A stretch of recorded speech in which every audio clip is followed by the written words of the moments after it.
Olá, o Direito ao Ponto está no ar, mais um vídeo, sejam todos muito bem-vindos. E aí, ó, vai curtindo, compartilhando aí nos grupos do WhatsApp para os seus amigos, porque o direito hoje, a área do direito que vamos falar, é pouco conhecida, que é o chamado direito de vizinhança. E aí, você já ouviu falar em direito de vizinhança? Muitos problemas acontecem porque as pessoas não conhecem, acabam praticando aquilo que o direito de vizinhança não proíbe, e outras pessoas porque são vítimas e não sabem como agir, não sabem que aquilo ali está proibido na lei e que tem a lei, o direito de vizinhança para proteger. E para falar sobre isso, nós trouxemos aqui novamente a Isadora Moura Fé, que já esteve aqui com a gente falando sobre direito uso capião. Então, vai lá ver os outros vídeos da Pro aqui no Direito ao Ponto. Seja bem-vinda, professora, mais uma vez. Obrigada pelo convite e vamos lá.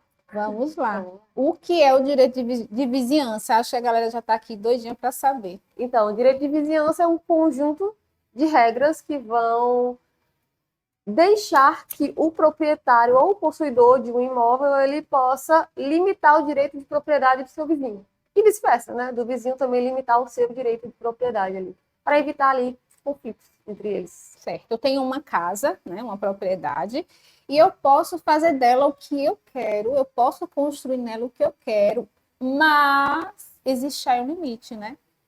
Então, Exatamente. qual é o objetivo, do direito de vizinhança, além assim, ou melhor, como é que o direito de vizinhança põe limite, né, nesse direito de propriedade? Então, o direito de vizinhança tem o objetivo de evitar justamente o conflito que eu falei aqui agora entre os vizinhos, e ele coloca limitações no sentido de o que construir, como construir, que tipo de som, quando pode ligar o som, até que horas pode ligar esse som, todo esse tipo de situação aí que pode incomodar aí o seu vizinho e o seu vizinho te incomodar também. É a regulamentação, É né, a dessa regulamentação, convivência entre exatamente. vizinhos. A legislação, o direito, ele limita o direito de propriedade, que é tido como um direito absoluto, justamente para evitar conflitos. Em nome de um bem maior, assim, eles resolveram limitar o direito de propriedade. Então, o direito de propriedade não é absoluto, né? Não é que ele não é absoluto, né? Os civilistas, eles falam que é absoluto no sentido de que você pode exercer de forma plena os 4 poderes inerentes a essa propriedade, que é o direito de usar, gozar, dispor e reaver do seu bem da forma que você quiser, né? Claro, desde que limitando as regras legais. Mas quando acaba o seu direito encerra quando começa o do outro, né? Aquela história. Então a gente tem limitações justamente para evitar certas situações conflituosas. Uhum. E o que é que o direito de vizinhança protege? Os 3 S's: sossego, segurança e saúde, né? Que são os bens tutelados pelo direito de vizinhança. Então, a partir do momento que o seu vizinho ele faz algo que atrapalhe qualquer um desses seus direitos, você pode intervir aí judicialmente ou extrajudicialmente. O legal, assim, o dinâmico é que você tem que um diálogo primeiro, né? Mas você está protegido para tentar judicialmente resolver ali aquele problema. O diálogo, o bom senso, né? Procurar a secretaria da cidade, do município, né? Que Exatamente. cuida dessa parte. Por exemplo, de que modo meu vizinho pode prejudicar a minha saúde? Bom, minha vizinha tem uma casa, ela foi morar em outra cidade, ela não quer alugar e tem uma piscina, ela deixou a piscina com um pouco de água, né? E aí Exatamente. Vira foco de dengue. Isso, põe em risco a saúde exatamente, a saúde, minha saúde. dos vizinhos, né? Não só de um vizinho. Exatamente. O direito o que seria uma das coisas que o direito de vizinhança também ele limita, ou vamos dizer assim, combate, é o uso anormal da propriedade. Aí eu gostaria que a senhora explicasse para a gente como é que uma pessoa ela usa de forma anormal a sua propriedade e fazendo isso ela está prejudicando os vizinhos e pode ser, por exemplo, punida Unida. com o direito de vizinhança. Quando você tem um vizinho, por exemplo, que perturba a sua segurança, que é um dos S's. Então, ele trabalha com algo ilícito ali dentro da casa dele, né? Digamos, sei lá, que ele vende alguma droga ilícita ali. Então, ali ele está prejudicando a sua segurança de certa forma. Ou quando ele trabalha com produtos químicos, que pode, né, prejudicar a sua saúde. Ou quando ele bota sons muito altos, ou tem um canil. E aí tem muitos cachorros que lá tem o dia todo e perturbam o teu sossego. Então, qualquer coisa que teu vizinho faça, que tire um desses seus direitos, seus 3 direitos, né, do 3S, sossego, saúde e segurança, é o uso anormal da propriedade. Na propriedade. Eu vi um caso de um prédio pequeno com 2 apartamentos e que o morador do primeiro andar colocava a bicicleta no corredor. Então. E o morador do segundo andar, ele se incomodava porque primeiro atrapalhava a passagem, principalmente quando ele vinha com visitas e principalmente quando ele vinha com compras. E isso foi parar no judiciário, né? Tentaram resolver em audiência e chegou até o juiz, né? Porque não houve um acordo. E aí o juiz teve que resolver a situação. Inclusive o juiz ficou chateado, né? Porque uma coisa simples, né? E bastava o diálogo, ocupar o judiciário com um caso desse, é complicado. E o bom senso. Uma das coisas que a gente observa que é motivo de discussão entre vizinhos são as árvores. E aí, né? A árvore, né? Até que ponto a árvore ela pertence ao vizinho? Por exemplo, uma árvore cujas raízes invadem a casa do vizinho, ou os galhos ultrapassam o muro, né? Vai lá para a casa do vizinho, e aí cai muita folha, suja o quintal do vizinho. E de quem são os frutos, né? Vamos imaginar que seja uma mangueira, da mangas saborosíssimas, né? E aí cai um galho bem grande para a casa do vizinho e, enfim, o vizinho quer todas as frutas para ele. Enfim, olha, não duvidemos, viu? Não, porque tem gente para tudo. Não, mas isso acontece demais na prática. É o seguinte, se eu tenho uma árvore dentro da minha propriedade, a árvore é minha. Os frutos que dão nessa árvore são meus. São meus, da proprietária da árvore. Se por acaso a minha árvore passa um galho para sua casa, esses frutos que estão no galho, mesmo passando para dentro da sua casa, os frutos ainda são meus. Os frutos só vão ser seus se eles caírem no chão da sua casa. Então, você não pode chacoalhar para os frutos caírem. Não, e não pode arrancar. Os frutos são meus. E se por acaso esse galho estiver te atrapalhando ou correr o risco daquela mangueira, né, aquele galho daquela mangueira, as mangas caírem no seu carro ou cair na cabeça de alguém, a responsabilidade pela poda dessa árvore é do proprietário. Então, você tenta conversar com ele primeiro para podar. Só que esse galho que ultrapassa, você pode cortar. Entendi. Só que, por mais que você tenha esse direito de cortar, converse com ele antes, dizendo que você vai cortar para não causar nenhum tipo de conflito, mas você pode cortar. E se essa manga cair no seu carro, quebrar o vidro do seu carro, pode ir atrás do seu vizinho, que ele é responsável, sim, pelo dano. Mas tem outra coisa também, que quando eu pergunto em sala de aula, gente, e se por acaso a árvore estiver ali dentro do meu muro e o galho passar para a calçada, para a via pública, aquela manga que cai no chão, de quem é? Aí todo mundo fala, né? É de quem passar. E não é de quem passar, tá, gente? É do dono da árvore. Então, eu tenho certeza que todo mundo que está assistindo aqui já se apropriou indevidamente aí de um fruto alheio. Tenho certeza. Então, gente, comenta, tá? Deixa aí seu comentário, sua pergunta, que a Pro responde para vocês. Curte e compartilha, porque o papo tá bom hoje, viu? Agora, não só a fruta cair sobre o carro, em cima do carro de alguém, de um vizinho que estacionou debaixo da árvore, mas como um galho, enfim, qualquer dano que essa árvore venha provocar, a responsabilidade é do proprietário da árvore. Do proprietário da árvore. As raízes e os galhos que passarem, você pode podar, você pode cortar. Mas tenta sempre conversar. Até explicar para o vizinho que existe uma lei que regulamenta isso. Porque muitas exatamente. vezes o vizinho não sabe. Olha, vizinho, de acordo com a lei eu posso cortar, tá? Não estou fazendo nada legal, vou te avisar, porque está incomodando. Né? Gente, olha, essa questão de direito de vizinhança, ela é muito séria. Vizinhos que muitas vezes não se entendem, aí varre e joga as folhas para a calçada do outro. Nossa, o cachorro do vizinho que faz cocô e xixi todo dia na calçada do vizinho. E tudo isso gera conflito aí no direito de vizinhança, na convivência ali entre os vizinhos, tem demais. Exatamente. E se vocês forem pesquisar na internet, o que mais tem são matérias com notícias, inclusive trágicas, a respeito de brigas de vizinho que não foram resolvidas antes, no diálogo, no bom senso, ou até se tivesse judicializado, teria um fim mais feliz. Né? Com certeza. Que, enfim, a prática de um ilícito, né? de um homicídio até. Outra questão que gera muita polêmica são as construções. Né? O vizinho constrói, né? Ele tem uma casa, uma residência, mas ele, né, bate laje, quer construir em cima, e aí a janela do quarto, que ele está construindo em cima, dá justamente para a piscina da casa do vizinho. Né? O vizinho tem 3 filhas. E aí, como é que a gente resolve isso? Em relação a essa questão da janela, sacada, varanda, você pode construir, você não pode construir a menos de 1,5 metro do seu vizinho. Se você construir a mais de 1,5 metro, beleza. Você não está infringindo o direito de vizinhança. Mas se você construir a menos de 1,5 metro, né? E eles colocaram essa distância justamente que foi uma distância que os legisladores eles compreendem que seja uma distância ali que garante o direito à privacidade.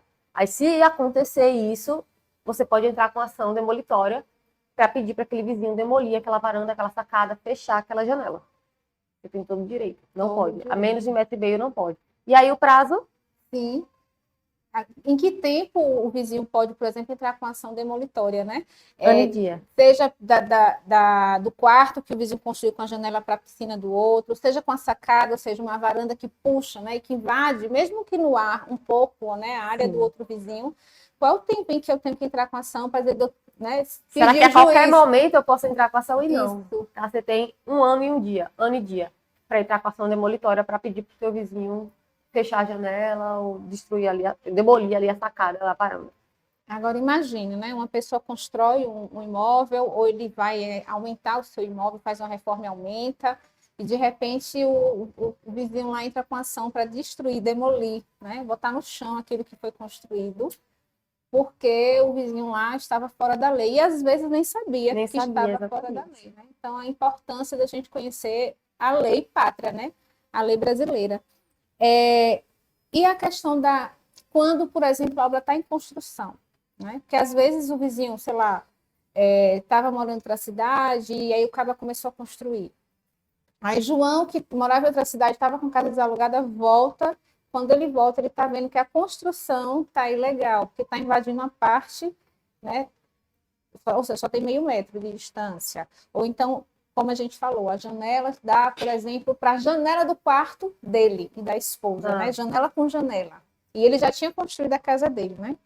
Dá tempo aí de mexer na construção, para não ter que, depois que tiver construída, destruir? Como é que funciona? Dá tempo. Só que ao invés de uma ação demolitória, você entra com uma ação de enunciação de obra nova, que é para barrar a construção ali, daquela construção irregular.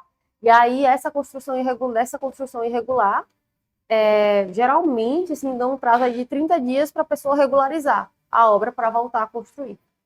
Senão, vai ficar ali suspensa.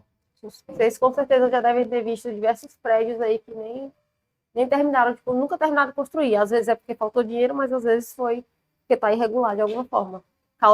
Pode causar algum prejuízo à segurança ou à privacidade ali de alguém. Da mesma forma, quando o proprietário vê que a casa está correndo risco, por exemplo, de desmoronar, de desabamento, exatamente, tem uma infiltração, e ele finge não ver, e essa infiltração, por exemplo, pode atingir a casa do vizinho. Então, são situações em que o vizinho que percebe a irregularidade e percebe também que o proprietário daquela casa que está com essa irregularidade não tomou providência, ele pode entrar com ação. E pode. E eu também pode comunicar à prefeitura.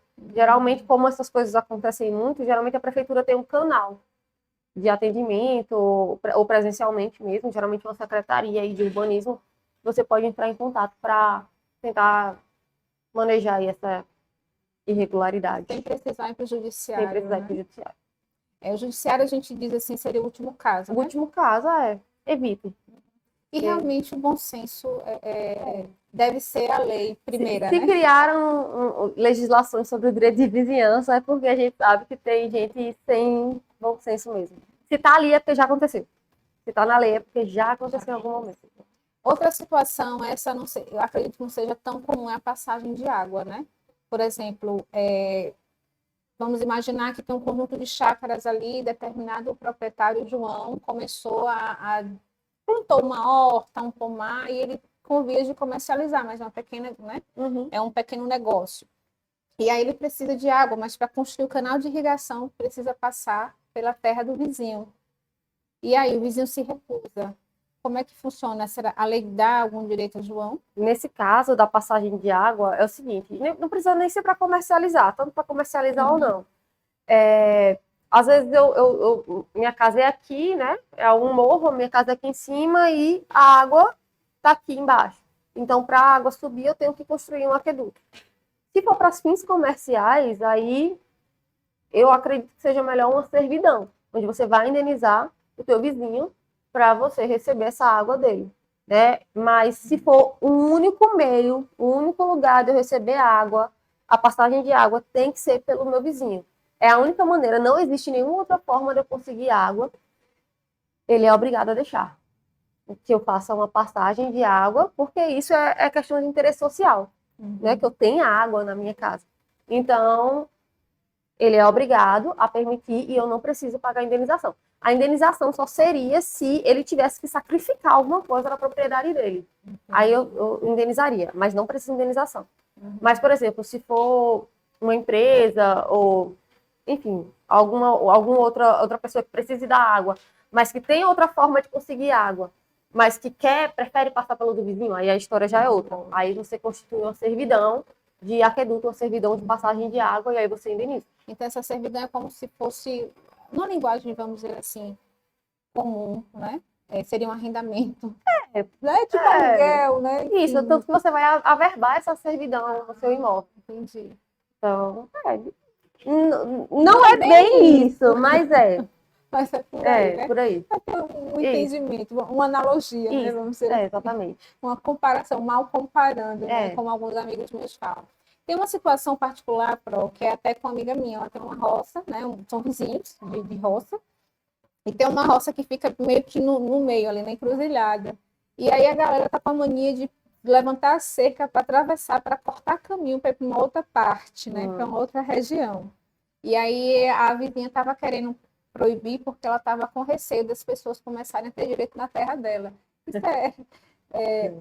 é real, isso procede? Não, assim, se essa passagem, né, for a única forma dela acessar, desses vizinhos acessarem a via pública, aí ela tem que dar passagem. Mas o que ela pode fazer é uma servidão de passagem. Aí a verba lá, direitinho. Mas a mera tolerância, a mera permissão de que essas pessoas passem por ali não dá posse. Não dá posse. Na verdade, tem outras vias, porque isso aí, como a gente diz, corta caminho, né? E não, aí a galera pegou o costume. Não tem problema não, mas diga ela que bota um limite aí, rapaz. Realmente. Mas não tem perigo não. Pro, que conselho a senhora dá? Seria um conselho, uma recomendação para as pessoas que estão já envolvidas em conflitos com vizinhos em razão de vários problemas, né? Alguns que a gente já citou, ou outros até que a gente não tem conhecimento, mas que a gente sabe que pode acontecer. Que conselho a senhora dá para tentar resolver as coisas na paz? Primeiro de tudo, diálogo. Se não tiver diálogo, mas se for, por exemplo, um caso de som alto, você pode chamar a polícia, você pode falar com o síndico do condomínio, você pode falar com o presidente da associação de moradores para tentar ali resolver. Ou você pode procurar um advogado para enviar uma notificação extrajudicial. E, em último caso, vai para a via judicial mesmo. Se não tem diálogo, não tem jeito, vai para a via judicial. E aí ele vai parar. Ou espero que se pare, né? Isso, até que, assim, para evitar algo pior, como a gente Exatamente, aqui, evitar né? algo pior. Um caso, rapidamente, para a gente encerrar, em construção, muitas vezes, quando a água da construção cai na casa do vizinho, Nossa, né? casa sujeira. Pingo de cimento, né? Brita, enfim. Aí o vizinho, isso já aconteceu, gente, com vizinhos meus. E aí o vizinho vai falar, o outro resiste. Não, é porque está implicando. Tudo tem que ser a maneira de falar, né? Você não vai chegar brigando, assim, tá acontecendo assim, o que a gente pode fazer para melhorar? Será que não dá? Como sugestão. Como as pessoas elas já vão muito acaloradas, assim, acaba gerando conflito e o outro não resolve por birra. Então, assim, deixar o orgulho de lado e tentar resolver na paz. Se não resolver, vai pro judiciário. Judicializa, é o jeito. Aí que bom que a gente tem, né? Essa forma de resolver. Vamos evitar, mas que bom. Exatamente. Gente, foi ótimo. A Pro trouxe informações aqui valiosas, então comenta, compartilha, curte o canal. Isso, pergunta. Que ela responde aí para vocês. E eu quero aqui agradecer mais uma vez. Obrigada. Eu que agradeço pelo convite. É sempre um prazer estar contigo, né? Igualmente. Não só pela entrevista, mas pelas partilhas, pelas conversas aqui em off que a gente tem. Igualmente. Pode chamar que eu venho de novo. Ótimo, gente. A gente ganha, né, com isso. Fiquem com Deus e até o próximo Direito ao Ponto.